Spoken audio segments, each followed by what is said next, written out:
Today is March 11th, 2024. I'm David Berlin, and this is the Blockchain Journal, coming to you from a special Boston Blockchain Association event being held at the U.S. Federal Reserve here in Boston. And sitting with me is Commissioner Hester Peirce of the U.S. Securities and Exchange Commission. Hester, thank you very much for joining me here on the Blockchain Journal. Thanks for having me, David. It's great to be here. Right. So I think, we have a lot of people in our audience, enterprises, IT people, CEOs, that type of audience that in some cases, they don't even know exactly what the mission of the SEC is. So we start there and just we'll go from there into the blockchain world. Sure. And let me start with my disclaimer, which is my views are my own views as a commissioner, not necessarily those of the SEC or my fellow commissioners. The SEC is set up as a commission with 5 commissioners, one of whom is chairman. That's not me. The chair sets the agenda and staff reports to him. So you kind of get a sense of the relative balance of power there. The SEC's role is to regulate the capital markets. We regulate stock exchanges, broker-dealers, investment advisors, mutual funds. We regulate public company disclosure. So that's kind of our set of responsibilities. Our mission is protecting investors, fostering capital formation, and fostering the integrity of the markets. There are a lot of different agencies and government bodies with their hands in the crypto regulation pie.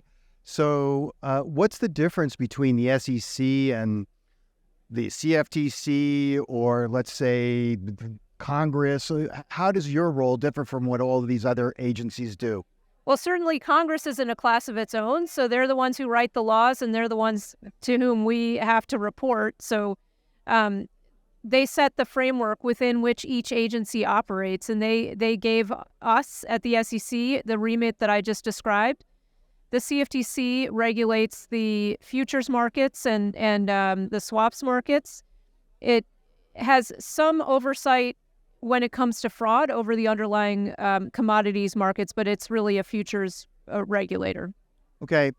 And within the SEC, I believe there are 6 commissioners. There are 5 commissioners, and one of us is chairman. That's Chair Gensler. Okay, and so I heard in the session in there that sometimes you're referred to as the crypto mom. I got to the SEC in 2018. We were looking at Bitcoin exchange-traded products way back then. I didn't understand why we weren't approving them even back then, and so I wrote my first dissent in 2018. That's how I got the name Crypto Mom. Based on that dissent, and Crypto Mom was very unhappy for 5 years. So let's dig into that. What is your specific role? I mean, are the commissioners evenly divided? Do they have beats? How does this work? Yeah, it's a good question. We actually all work on everything. So there's no specialization among the commissioners because we all have to vote on everything. So if there's an enforcement action, we all vote on it. If there's a rulemaking, we all vote on it. Now, some actions are delegated to the staff, and we don't see those. But the big things all come through the commission. So I just happen to be interested in crypto and maybe come out a little differently than some of my colleagues sometimes on crypto. Okay. A lot of the audience members of Blockchain Journal are thinking about deploying applications based on the blockchain platform that don't necessarily have to do with crypto. During your interview with Doug Meany, you mentioned that. You said there are some applications that don't involve crypto at all. I think we also have to remember that whatever we do needs to be flexible enough to accommodate the fact that crypto is not any one thing, right? It's not just Bitcoin. It's not just Bitcoin exchange-traded products. It may be tokenizing traditional securities.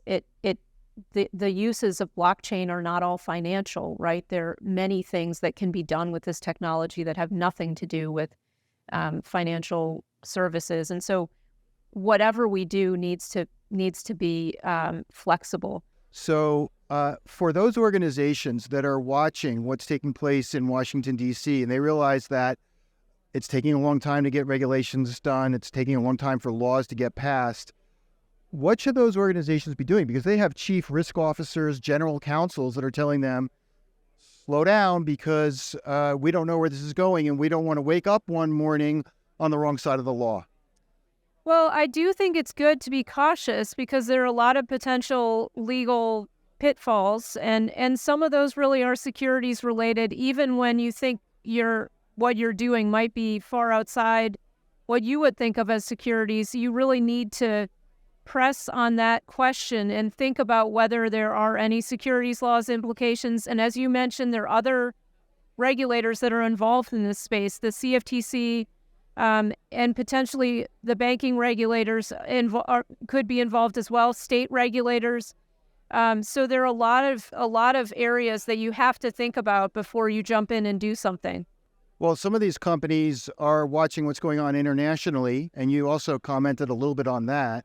So a lot of the interesting things are either being done outside this country or specifically designed to block participation by American participants. And that is a cost to our economy, to our future growth that we can't necessarily measure. And look, I don't need to be an advocate of any particular industry, but what I know is that the regulator should try to allow as much freedom of people to try things as possible, because we don't know where the next great innovation is going to come from. And they feel like they might be falling behind because either A, they just can't get out of their proof of concept here in the U.S. because they don't want to break the law, even though they don't even know what the laws are. And then also they see other jurisdictions across the world that are a little more crypto permissive, blockchain permissive. And so you see a little more activity in the way of innovation in those jurisdictions. It's a little fearful. Some of these companies are very fearful of falling behind, but they're sort of in a catch-22. No, I understand that. And I hear from a lot of people who say, well, we can't get beyond proof of concept here, so we're thinking of going outside the U.S., or we're doing something actively outside the U.S. and excluding American participants. So certainly that's a concern for me, that people feel they can't experiment in the U.S., and I think it's something we need to work on improving, providing some sort of guidance so that people know which agency they fall under, and if so, what the rules are under that agency. What about those companies you talked about doing that are American companies thinking about doing business in other jurisdictions? J.P. Morgan got involved in the Monetary Authority of Singapore's experiment with blockchain. So these companies are setting up shop in some of these other countries like Singapore or India. Could they also end up running afoul just by the nature of the work they're doing internationally?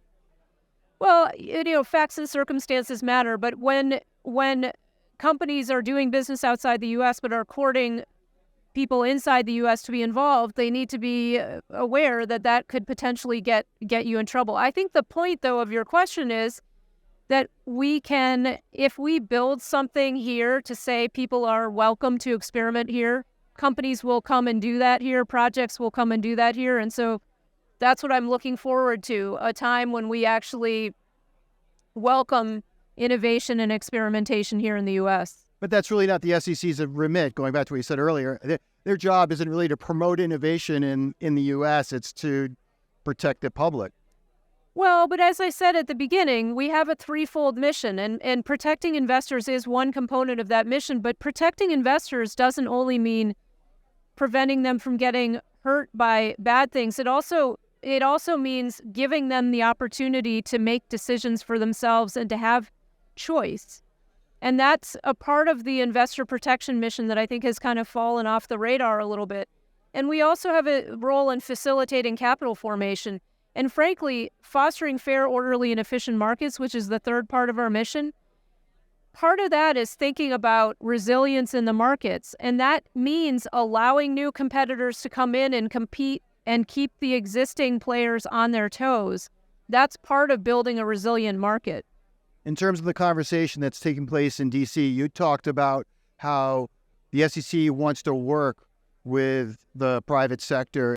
Now, I think one thing that we could do even before Congress speaks is we could bring industry in, have public conversations, and I really emphasize the need for public conversation. And try to understand all of their concerns and factor that into the decisions that are being made. What can they do to speed things along, speed the conversation along? Well, again, I mean, we're not in a great place now. Candidly, we're not in a great place now. But I think what the people in industry need to do, or people who are interested in using crypto, is to think about what a framework would look like, to work on developing that framework and testing it and talking to each other about it, so that when the tides do change at the SEC and at other regulators, there'll be ideas that can be put into operation, of course, after getting a proper input from the public.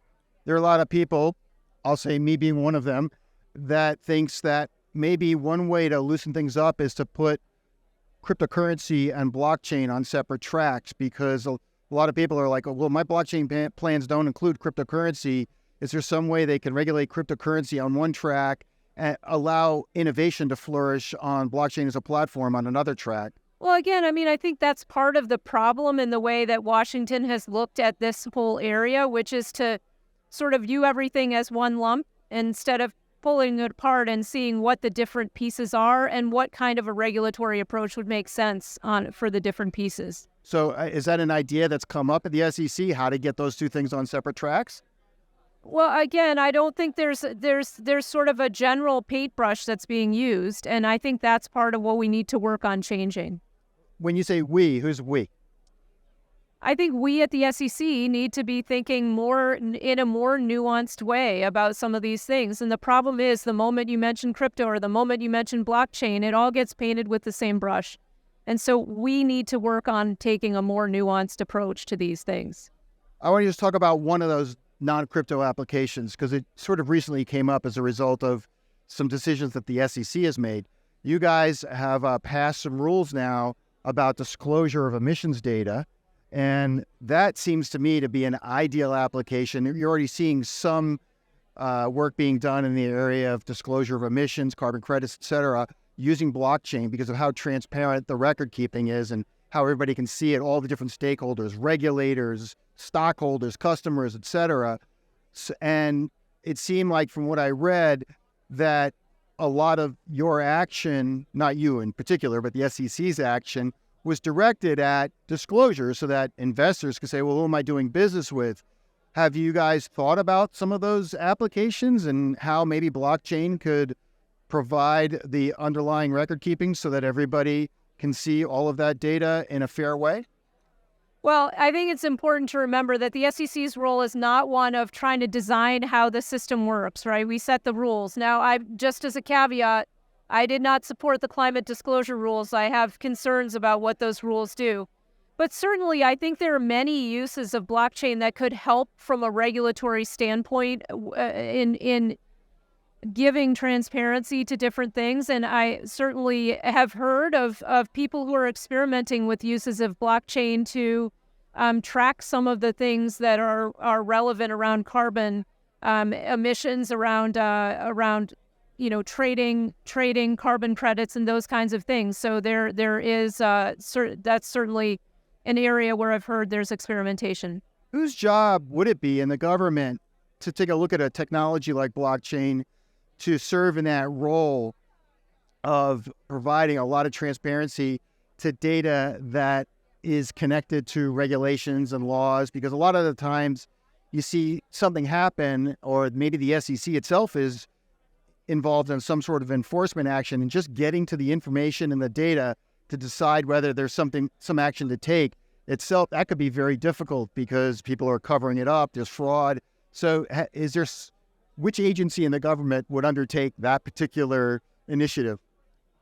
Well, again, I think it depends on what you're actually talking about. But I think over time, we'll see that, there will be uses for blockchain that tend to also serve a regulatory purpose.